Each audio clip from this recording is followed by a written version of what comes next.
Welcome to Strength Series with Jay. This show is about one thing, getting you strong. So join me as I lead you through 12 progressive workouts that will have you overcoming the impossible in no time. Welcome to the final episode of Strength Series. So you should be very proud for making it this far. We're going to take all these movements that you've just learned and perfected, and we're going to put it into more of a conditioning volume-based program. So we're going to jump in right away. Lori's going to start. I'm just going to do a quick explanation of how this works. So she's going to do a kettlebell swing, a kettlebell squat, a push-up, and then a single ring chin-up. This is called a countdown. So what she's going to do is 10 swings, 10 squats, 10 push-ups, throw in a single chin-up. Then 9 all the way through, single chin-up, 8 all the way through, single chin-up. We're going to stop early. You at home, you're going to go all the way down to 1 rep. So we're going to get started right away, and she's going to take you through at least a couple rounds here.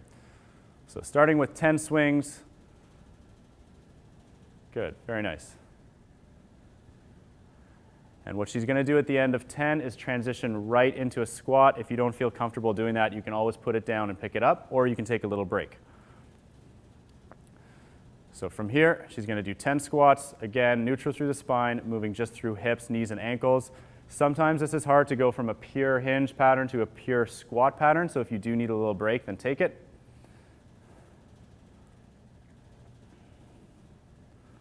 Nice work.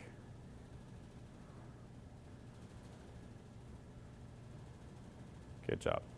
And then moving straight into push-ups. Again, you can rest as you need to in this. I'll give you some strategies at the end.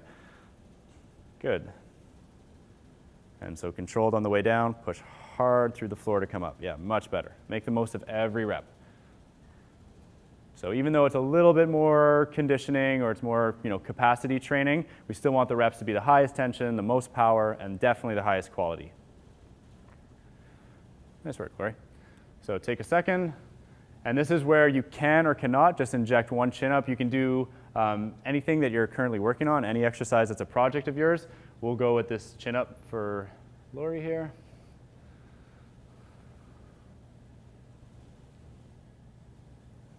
And controlled all the way down.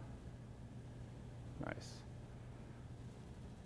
And that's typically where you're going to need a bit of a break. If you have this project you're working on. If you want to do it for more conditioning, then you pick 3 exercises you're just really good at. So now that she's done that, we're going to move on to 9. I'll do a bit of form correction if it's required. And so the beauty of this is that you can get in quite a bit of volume because as you get tired, it keeps getting easier. Nice. Just keep those shoulders down so it's your hips doing, yeah, there you go. And then 9 squats.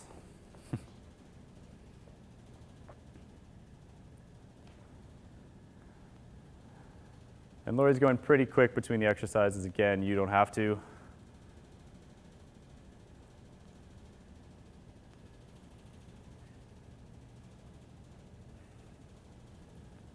Good, form looks great. And then the push-ups again. So think of being long through the back of your neck. Maybe even tuck your chin a little bit more. Yeah, like that, exactly. So don't worry about how far the floor feels from you. It's better to not reach your neck and to stay nice and neutral. You're trying to move a nice neutral spine through space with these push-ups, and that's all it really is. Nice work. And then you would again do a chin-up or whatever it is you're working on. That's probably pretty good.